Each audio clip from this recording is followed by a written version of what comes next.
You don't know if this is just more bullshit. It's like, like you were saying earlier, if they get you and you buy into it hook, line, and sinker, they win. If they get you to think, well, how much else is bullshit? They still win. Yep. Because you're looking at everything with sort of this tainted lens now. Everything seems, and in a sense, that's probably the ultimate goal, is to disrupt our social media environment and to sort of hijack the natural conversations that are taking place. Yeah, and I think it's effective. There's certain, I was in Estonia last year, and they've been targeted by this stuff for decades now. They have a 25% Russian-speaking population. Most of the news that they get is from Russian media, right on the border. They talk a lot about the extreme commitment to educating their citizens, to make them realize that this kind of thing does happen. This is what it usually looks like. Don't share it. Here, just ignore it. Let it go by. And I don't think we are quite there yet. I think that there's still plenty of people in the country who don't believe it happened, or for some reason are completely incapable of separating the Russian social media influence campaign happened from it means Donald Trump's election is illegitimate, or it means Donald Trump colluded, right? Those are very different statements. You don't have to collude in order for someone somewhere to unsolicited go and support your candidacy. So you can believe two things simultaneously. One, that Trump did not collude and that his election is perfectly legitimate and that this had no impact. And two, that it still happened. And that, I think, is I'm consistently amazed when I read my social media mentions at how hard that ability to hold those two ideas is for people. They just believe that if they're supporters of Trump, they absolutely cannot acknowledge that this operation took place. And or if they are passionate supporters of the far left, it's more of like an equivocation, well, we don't really know if they did it. Well, the U.S. does bad things too. Well, how do we know, So that's where it plays out very differently depending on which part of the political spectrum you sit on. Well, it falls right into the issue that we have with cognitive dissonance.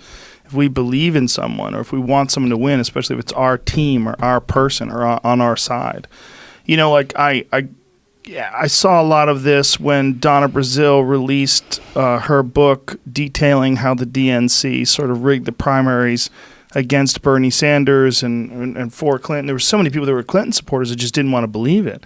I was like, well, why wouldn't you believe this woman? Like, you believed her before when she was supporting Clinton, and then when she leaves, now you won't believe her. Yeah. It's because it's inconvenient. And we're real weird in our binary view.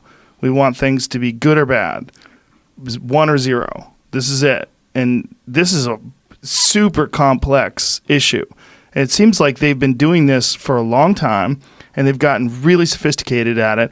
And I think there's a lot of people that have been sucked into it that have no idea that it's actually influenced the way they've formed their own opinions.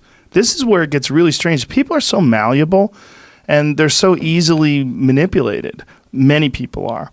That something like this, like a real good, solid, concentrated effort to try to target these groups that have these very specific interests and really dig in and form roots and then go out. I mean, it's so sophisticated. Their approach is, I'm on one hand horrified, and the other hand deeply impressed. Yep, me too. Yeah. Now, was this freaking you out when you had to go over all these memes and you were actually laughing at them? And you're like, God damn it.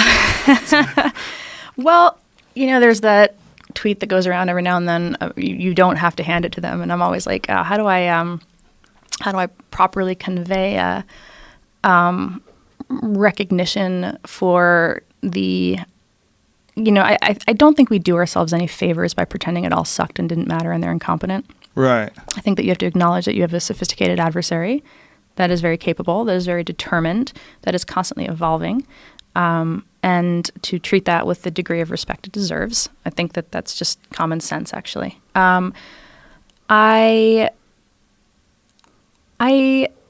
read media on both sides of the aisle, and I feel I try to stay current actually on what memes are percolating in lots of different spaces, in part just because I am always curious about what's organic versus what seems to be disproportionately amplified or what new communities are popping up. I just think I think the spread of information among people is just a very interesting, it's something that interests me a lot. I think crowd psychology is really interesting. I think ways that crowd psychology has transformed as the internet has kind of come into being,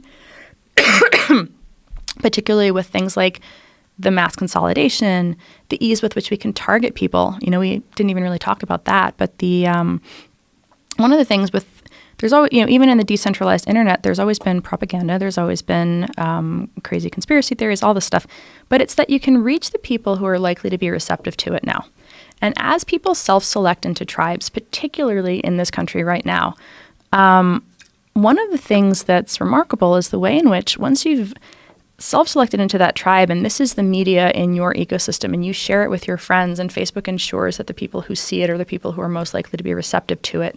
Or if you run the ad targeting, you directly, send it into the feeds of people most likely to be receptive to it.